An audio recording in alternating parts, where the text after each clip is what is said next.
کہ میں ابراہیم علیہ السلام کی اولاد میں سب سے زیادہ ان سے مشابہت رکھتا ہوں۔ اس کو صحیح مسلم میں بیان کیا گیا ہے۔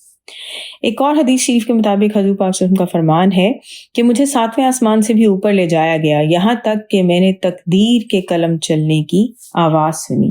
اس کو بھی صحیح بخاری صحیح مسلم میں بیان کیا گیا ہے۔ جب یہاں پر پہنچتے ہیں تو جبرائیل علیہ السلام حضور پاک صلی اللہ علیہ وسلم سے کہتے ہیں کہ آپ صلی اللہ علیہ وسلم سے پہلے کوئی اس حد سے آگے نہیں گیا، اس سے آگے آپ صلی اللہ علیہ وسلم اکیلے ہی جائیں گے۔ اگر میں اس مقام سے آگے بڑھا تو اللہ تعالیٰ کی تجلیات سے میرے پر جل جائیں گے۔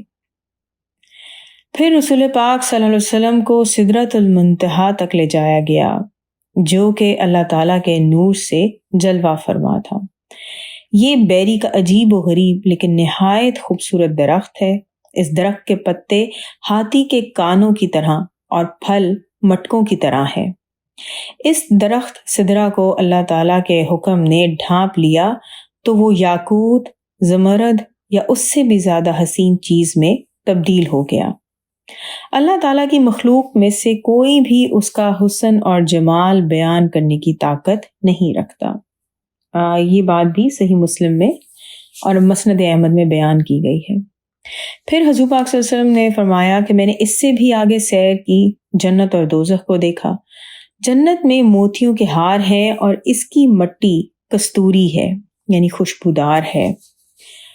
کوثر جنت کی ایک نہر ہے، اس کے کنارے سونے سے بنے ہوئے ہیں، اس کا پانی موتیوں اور یاقوت پر بہتا ہے، اس کا پانی شہد سے زیادہ میٹھا اور برف سے زیادہ سفید ہے۔ اسے بھی ترمذی میں بیان کیا گیا ہے۔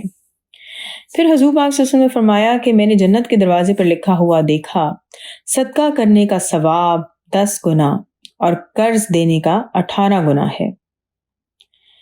جب انہوں نے پوچھا کہ ایسا کیوں ہے تو جبرائیل علیہ السلام نے بتایا کہ قرض دینا صدقہ دینے سے اس لیے افضل ہے کہ صدقہ لینے والا سائل سوال کرتا ہے حالانکہ اس کے پاس کھانے کے لیے موجود ہوتا ہے، جبکہ قرض لینے والا اس وقت تک نہیں مانگتا جب تک اس کو واقعی ضرورت یا مجبوری نہ ہو۔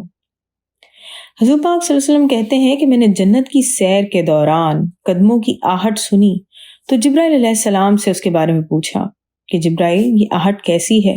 تو جبرائیل علیہ السلام نے کہا سبحان اللہ، اللہ کے رسول صلی اللہ علیہ وسلم، یہ آپ کے مؤذن بلال رحمۃ اللہ علیہ کے قدموں کی آواز ہے۔ سبحان اللہ، کیا مقام، سبحان اللہ، کیا مقام ملا حضرت بلال رحمۃ اللہ علیہ کو۔ کہا جاتا ہے کہ جب معراج سے واپس آ کر رسول پاک صلی اللہ علیہ وسلم نے بلال رحمۃ اللہ علیہ سے پوچھا کہ بلال تم جنت میں میرے آگے آگے چل رہے تھے، تم نے کون سا عمل کیا جس کی وجہ سے یہ انعام ملا؟ تو بلال رحمۃ اللہ علیہ نے جواب دیا، اللہ کے رسول صلی اللہ علیہ وسلم، میں ہر وقت باوضو رہتا ہوں، جب بھی وضو کروں تو 2 رکعت نماز نفل وضو کے پڑھتا ہوں۔ اگر آپ کو یاد ہو تو حضرت بلال رحمۃ اللہ علیہ جب اسلام لے کر آئے تھے تو ان پہ کتنا ظلم کیا گیا تھا، اور ان تمام حالات میں وہ کیا کہتے تھے؟ احدن احدن۔ بے شک اللہ تعالیٰ بہترین بدلہ دینے والے ہیں۔ رسول پاک صلی اللہ علیہ وسلم نے مزید فرمایا کہ جنت میں ایسے پرندے ہیں جن کی گردنیں اونٹوں کی گردنوں کی طرح ہیں۔ عمر رحمۃ اللہ علیہ نے پوچھا کہ اللہ کے رسول صلی اللہ علیہ وسلم، یہ پرندے تو بہت خوش ہوں گے۔ تو رسول پاک صلی اللہ علیہ وسلم نے جواب دیا، انہیں کھانے والے ان سے زیادہ خوش ہوں گے۔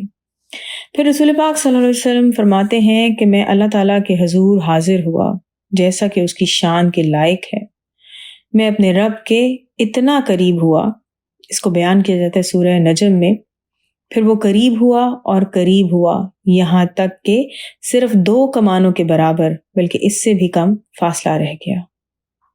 پھر اللہ تعالیٰ نے رسول پاک صلی اللہ علیہ وسلم کی طرف وحی کی اور اس طرح سے گفتگو کی، اس کو بھی سورہ نجم میں اس طرح سے بیان کیا گیا کہ پس اللہ نے وحی کی اپنے بندے کی طرف جو وحی کی۔ رسول پاک صلی اللہ علیہ وسلم فرماتے ہیں کہ میں نے اپنے رب کو حسین صورت میں دیکھا ہے، پھر اس نے میرے دونوں کندھوں کے درمیان اپنا دست قدرت رکھا جس کی ٹھنڈک میں نے اپنے سینے میں محسوس کی، اور میں نے زمین اور آسمان کی ہر چیز کو جان لیا۔ انشاءاللہ نیکسٹ ویڈیو میں باقی کا سفر بیان کروں گی۔ بہت سارا درود شریف پڑھیں، حضور پاک صلی اللہ علیہ وسلم کی زندگی کے بارے میں جتنی بھی کتابیں ملیں انہیں ضرور پڑھیں، اور اگر کہیں پہ آپ کو کوئی اختلاف ملے، ڈیفرنٹ ظاہر تاریخ دانوں کی ڈیفرنٹ رائے موجود ہے، تو ایسے موقعوں پہ ادب اور احترام کا تقاضا یہ ہے کہ ہم اس پہ بالکل بھی بحث نہ کریں۔ ہمارا کام ہے رسول پاک صلی اللہ علیہ وسلم کی زندگی سے متعلق جتنا بھی سیکھنے کو ملے ہم اسے سیکھیں۔ بہت سارا درود شریف پڑھیں، لوگوں کو درود شریف پڑھنے کی دعوت دیں۔ اللہ تعالیٰ دنیا اور آخرت دونوں جہاں میں ہمیں حضور پاک صلی اللہ علیہ وسلم کی محبت اور قرب عطا کرے۔ 20 جمادی الثانی کو حضرت فاطمہ رضی اللہ عنہ جو کہ حضور پاک صلی اللہ علیہ وسلم کی لاڈلی بیٹی ہیں، ان کا یوم ولادت ہے، اور حضرت فاطمہ رضی اللہ عنہ جنت کی عورتوں کی سردار بھی ہیں، تو ان کو ضرور درود شریف پڑھ کے گفٹ کریں۔ الصلاۃ والسلام علیکہ یا رسول اللہ صلی اللہ علیہ وآلہ وسلم۔ السلام علیکم رحمۃ اللہ وبرکاتہ۔